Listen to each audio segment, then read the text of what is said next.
un video, habla, bueno, habla de la selección natural y siempre que pensemos en selección natural tenemos que pensar en un ambiente determinado y como veníamos hablando tenemos que pensar en una población. En este caso estamos viendo una población de conejitos. Esos individuos, como vemos, son variables. Vemos conejitos blancos y conejitos marrones y esas variaciones en general se heredan. Y de repente aparecen predadores que diferencialmente se van a alimentar de los conejitos que más se ven. Si vemos, digamos, cada vez hay menos conejitos blancos. Es decir, que hay ciertos rasgos o caracteres que tienen los distintos individuos de la población que los predisponen mejor, digamos, en un determinado ambiente. Entonces, en este caso, tienen mayor sobrevida los conejitos que más se pueden ocultar en ese ambiente, y en este caso vemos el ejemplo contrario cuando las condiciones del ambiente cambian. El rasgo que anteriormente, de algún modo, le, le, le, le era una desventaja, ahora ser blanco resulta ser una ventaja. Aparentemente, los predadores los ven menos y los comen menos, por lo tanto, los individuos blancos sobreviven más y probablemente tengan mayor descendencia. Esto si lo vemos en el tiempo, en una línea temporal, al reproducirse más los conejitos blancos, es probable que después de 2 o 3 generaciones, la población se componga de mayor cantidad de conejitos blancos y así es como un rasgo termina siendo seleccionado y se produce el proceso de selección natural. No sé si se Claro, entendió. sí, yo creo, o sea, un poco la idea es que justamente hay variabilidad en la población, como veníamos contando, y a partir de esas interacciones, dependiendo del ambiente, van a ir cambiando, digamos, los individuos que se van reproduciendo van a ir haciendo que cambien los rasgos que vamos a ver mayoritariamente en esa población, digamos. Exacto. Lo bueno es que al cambiar el ambiente, ¿sí?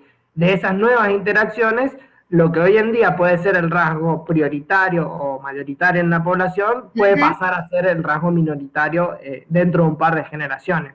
Exacto. Pero creo que lo importante, de vuelta para volver, es eh, que se produzca evolución significa que hay un cambio y el cambio es poblacional y no necesariamente conduce a una mejora, digamos, es lo óptimo para ese momento en ese ambiente, pero ese ambiente puede cambiar y entonces el rasgo de repente no ser lo óptimo, digamos. Claro, exactamente, y eso creo que es lo que hace clave a la selección en el sentido de a partir de esa interacción que se da con el ambiente, que si ese ambiente cambia puede haber otro resultado. Y ahí me parece que está bueno hacer la diferencia con otro de los mecanismos de la evolución que A tenemos hoy ver, en día, otro de los mecanismos, que uno de ellos es la deriva génica, ¿sí? La pero deriva Walter, la deriva génica no la propuso Darwin. no, para nada, no. Bien. La deriva génica proviene después, recordando lo que hablábamos recién de la teoría sintética, Fisher y Gray son dos matemáticos que trataron de ver cómo variaban las variantes genéticas en las poblaciones de una perspectiva matemática y basado en eso proponen este mecanismo que es la deriva, que lo que nos dice la deriva es que las poblaciones también pueden evolucionar, pero no a partir de una interacción con el ambiente, sino que se pueden permanecer en la población caracteres o características que Uh-huh. no necesariamente son las mejores en un determinado ambiente, ¿sí? Es decir, que el proceso, en ese caso, de esos caracteres que permanecen, es por el azar, no es por una interacción con el ambiente. Por eso ya ahí lo relacioné con que estaría bueno, digo, contrastar estos dos mecanismos, es decir, la Che, selección. Walter, y si me das un ejemplo, porque no me queda tan claro. Mira, se me ocurre, hay distintos mecanismos que pueden llevar a un proceso de deriva, pero uno que se me viene en mente es uno que se conoce como efecto fundador, ¿sí? Por Ajá. ejemplo, en el efecto fundador vos podés tener, como decíamos, una población donde hay individuos que tienen distintas características, ¿sí? Y bueno, un par de esos individuos que tienen unas características determinadas, distintas a las del resto de la población, migran, ¿sí? Se van a una isla, por ejemplo, y en una isla fundan toda una nueva población que en algún caso podría incluso llegar a producir una nueva especie, ¿sí? Bien. Si eso se traslada en el tiempo, ¿sí? Bueno, ahí en ese caso, esa nueva población que se funda en esa isla, toda la variabilidad de esa nueva población va a estar limitada a los genes o las características que traían los fundadores, Ah, ¿sí? que no necesariamente representan quizás los genes de la población original, por ejemplo. Exactamente, y ahí no podemos, no debemos decir que es la selección la que está actuando. ¿Por qué? Porque no hay una interacción entre el ambiente que haga que esos individuos se muden. Esos individuos se muden y fundan esa nueva población por un proceso azaroso. Esos Claro, dos individuos que miran fue está bien. netamente azar, digamos. No sé si a vos se te ocurre algún otro ejemplo, tal vez para dejarlo un poco más claro.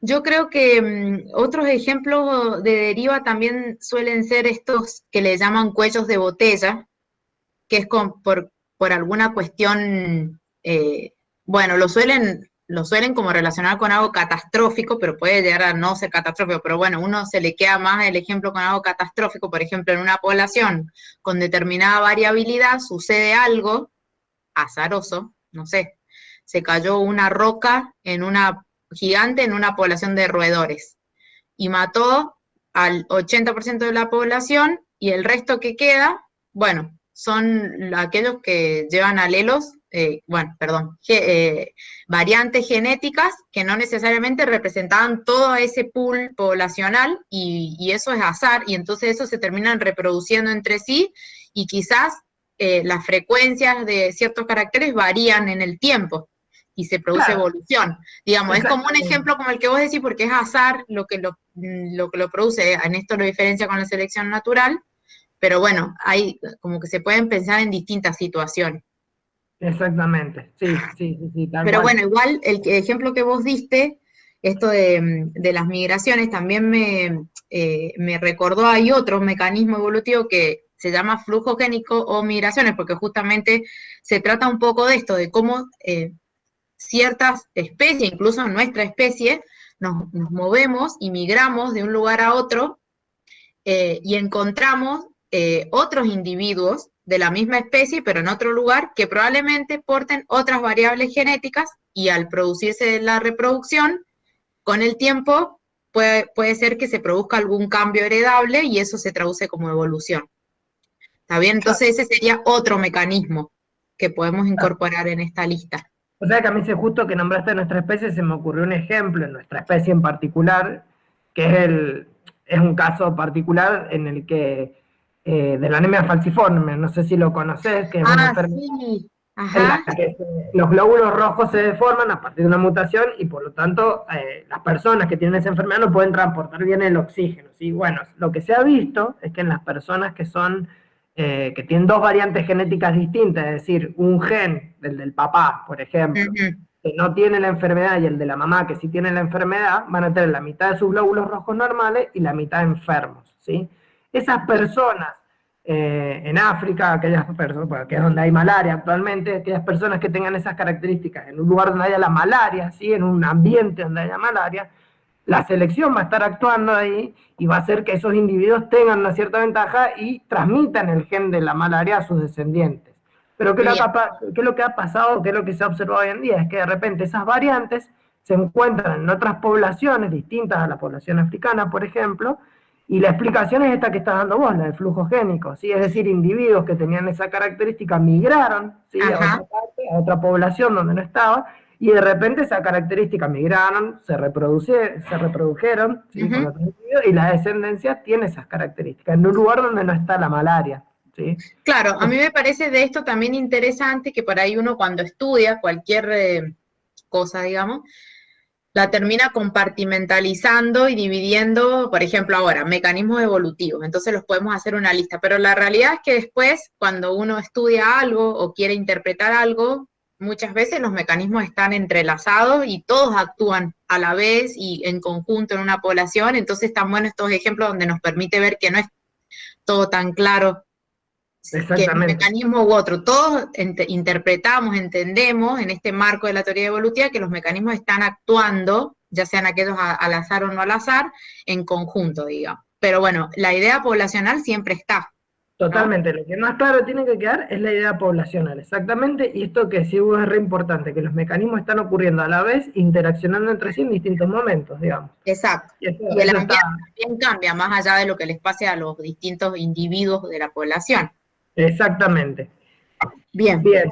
¿Y nos queda algo? ¿Nos queda algún mecanismo que queramos mencionar? Yo creo que los mencionamos. Ah, no, pero mira, yo tengo un video que te voy a mostrar que me Ajá, parece que está re bueno para tratar otro mecanismo que ajá.